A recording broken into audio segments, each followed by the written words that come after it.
Welcome back to another technical deep dive here in the Debug Zone. Today, we're tackling a big question and breaking it down with insights from other users. Hopefully, this clears up some misconceptions and helps you get the answer you need. So, buckle up, stay a little curious, and let's jump right in.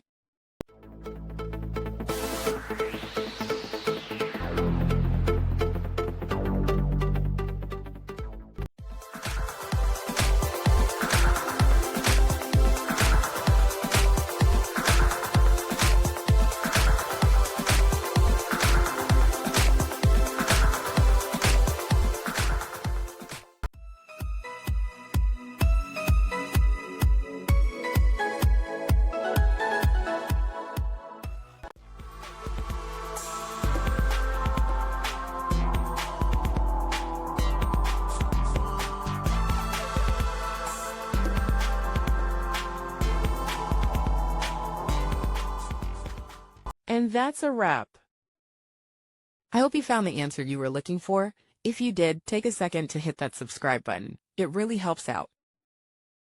And let me know in the comments which solution worked best for you. See you next time in the Debug Zone.